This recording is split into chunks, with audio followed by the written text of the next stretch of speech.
Hey gang, AV here, and welcome to my review of the Boss Fight Studios Vitruvian Hacks Series 2 Quail Varis, the Elven Ranger.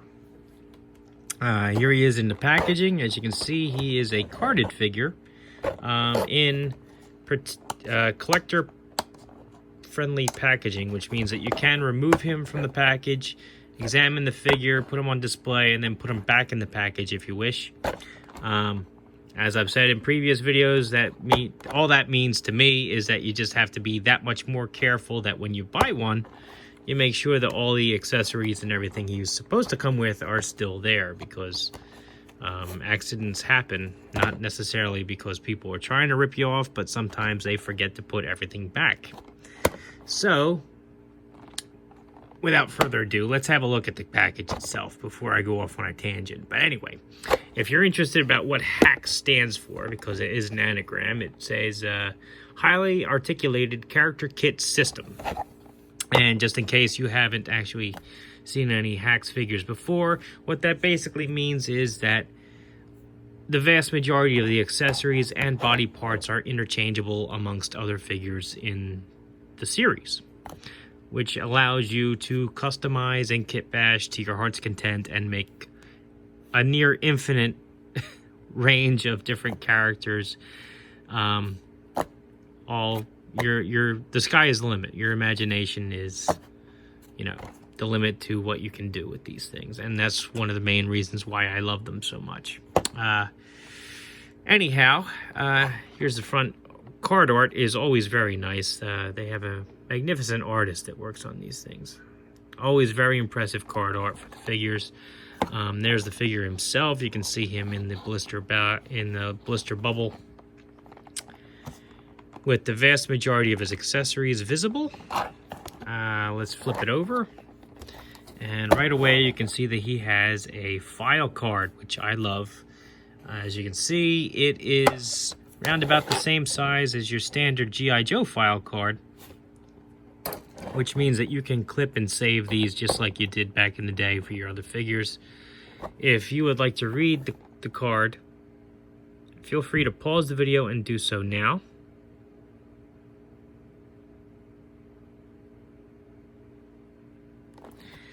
I love the fact that they include these. I think it's an excellent dimension to the figures themselves. It really gives them more depth and really fleshes out the characters. I love that about these things.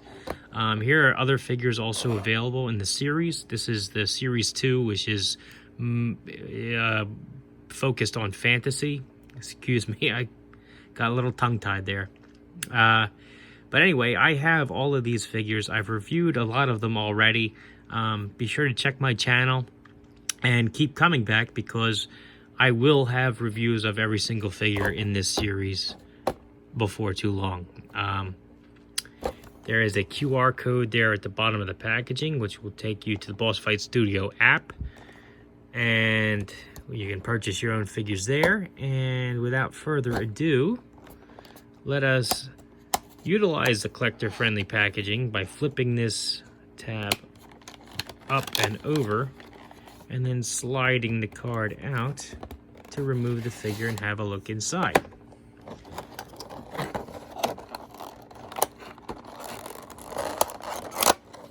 He has two figure trays, which is pretty common for these figures, as they usually come with a lot of accessories, the carded versions. Alright, as usual, let's have a look at his accessories first. So we're going to have a look at what comes in this bag here. Now, I could remove these, but there's really no point. It's just a standard figure stand, which comes with all of the Boss Fight Studio figures. It has 2 foot pegs, and it securely fastens to the figure's feet, and they don't fall over. It works great. He has an extra set of grasping hands, and the reason for that, which I have seen other reviewers actually forget to mention, is the fact that the ones on the figure tend to go up and down. The ones in the bag go in and out. The bending hinge. So it gives you the option to display your figures with articulation up and down or in and out for either hand, depending on what weapons they're holding, what pose you're trying to get them in, and so on and so forth. I love the fact that they give you the option of both. That's a great touch on their part. And, of course, he comes with what appears to be 3 arrows. Now, I happen to have another different figure opened, and he has his own set of arrows. These arrows are slender. They're a little pointy, with some painted details on the feathers. Here is his quiver. There we go. Which has arrows already in it. I didn't even realize that these were removable. I forgot. So I don't even have to show you this one.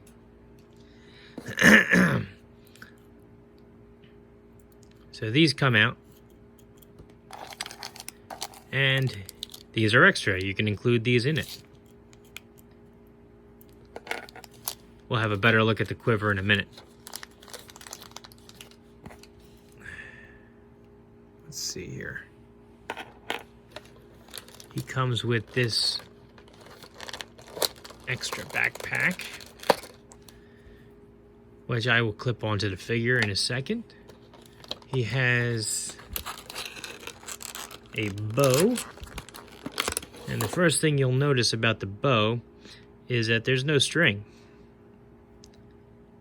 But it's notched to accommodate a string. So if you wanted to string it yourself, you could. Which is a nice touch. It has some minimal painted detail, but really it doesn't really need any painted detail, just a handle where the hand grips it. And he has his special sword with a nice painted blue blade on there. Let's remove the figure itself. Now his head, his hairpiece comes off, as you can see, which makes applying his hood that much easier. Although you do have to watch for his pointed ears. Oops.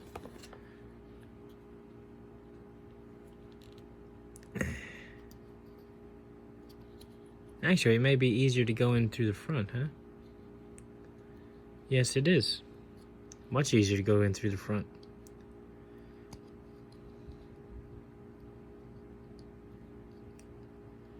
Let's just line it up.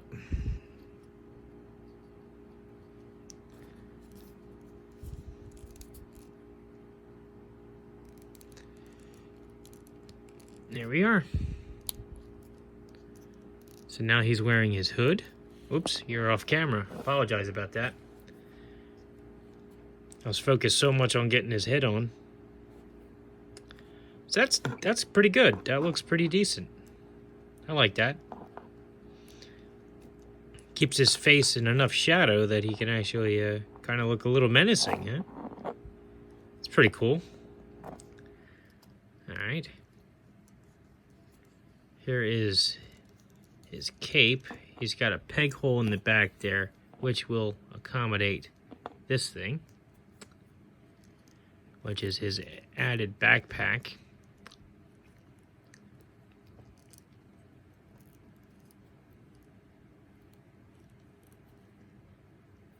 And his quiver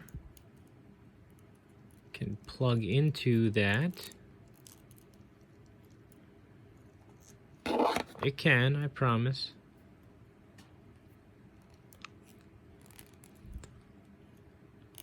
Just a little more difficult to do with it on his back, that's all.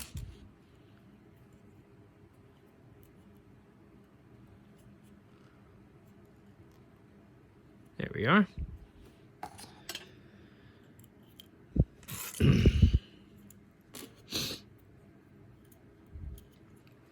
Stick them back in there, and I believe this strap here is either for his sword or for his bow.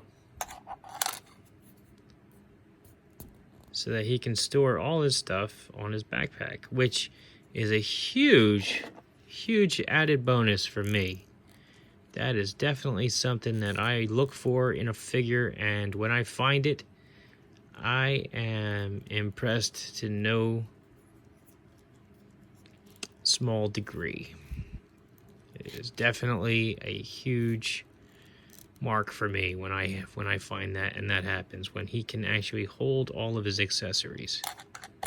And of course the sword would fit in his hand.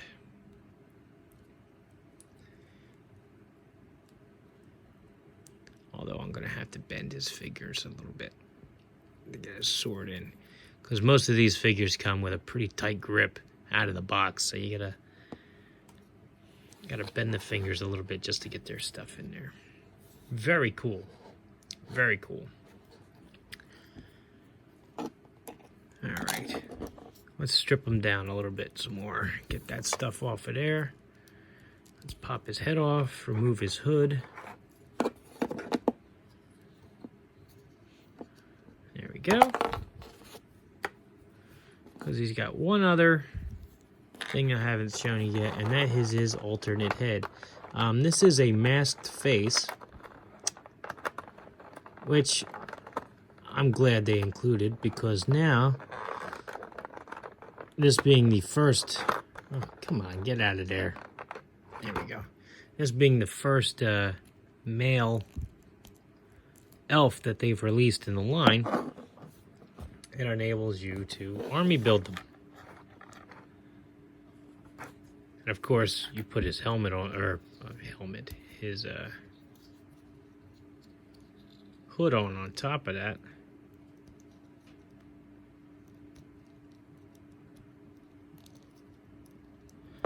Looks even better. Very cool. Let's have a closer look at the detail on that, shall we?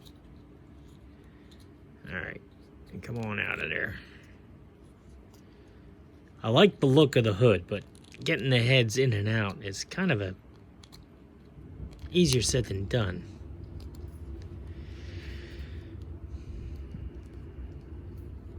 Especially if you got sausage fingers like me. So anyhow, let's get his hair piece back on. You may notice that the hair piece has a peg instead of the traditional slot that you've seen on other figures I've reviewed. You will encounter that sometimes. I'm not sure if there's any rhyme or reason to it. It's probably from a design perspective, probably keeps the hair better on this particular head sculpt than the slot does. Anyhow,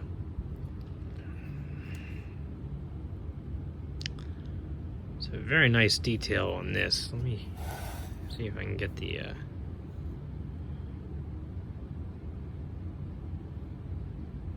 light on there a little better. His ears are poking out the sides. Pretty cool. Very cool. That's his barbell peg. That's how it attaches to his neck. So yeah, very cool figure. Let's do his articulation now. His head is on a ball joint. Well, actually, it's a barbell joint. So it's got range of motion both at the base of the skull and the top of the neck. So he's got very good range of motion, can do full 360, can look up, down, can look up. He can even move his head forward and back a little bit, as well as rock it from side to side. His arms do a full 360 and go up about that far, so he's got a really good range of motion. There's nothing at the bicep.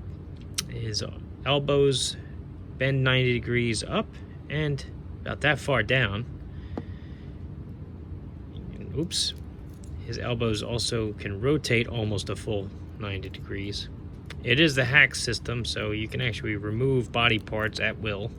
It's not something I've been demonstrating enough, so I figured I'd do it now while I'm thinking about it. As I've explained earlier, his wrists not only swivel, but they also bend. This particular set bends up and down. The other set he comes with goes in and out. He's got an ab crunch right up here, and it's on a ball joint, which allows for a good range of motion. Head came off, but you get the idea. He does have a waist swivel, which you can utilize, but you gotta be, it's very stiff because that's actually the connection point for his waist and his skirt here. It does pivot there though. There you go. It was just brand new, so I had to break it loose a little bit. All right, because of his skirt, his legs go out about that far. He can do the can about like that. He's got double jointed knees, so he can bend back about that far. His ankles do a full 360, as well as bend back and bend forward. As you can see here, this is loose. That's because it's separate pieces to give his boot tops. Same as this, you can take this off. His wrist gauntlets, all that stuff could be taken off and added to a different figure. I love the modular nature of these things. They really did a great job designing these. And everything I took off goes right back on, as you can see. Great sculpt on them. I love the painted details. I love the stuff that they decided to leave plain. Great articulation, cool accessories. I love the fact that he can store all his weapons on him. And let's do a size comparison now. Here he is next to a modern G.I. Joe. As you can see, they're the same height. Here he is next to a vintage G.I. Joe. As you can see, he's noticeably taller. He is a 4-inch figure. He does fit in better with the modern design than the vintage one. All in all, I highly recommend him. This has been AV. If you like this video, check out my channel. If you like what you see there, then please subscribe. And as always, thanks for watching.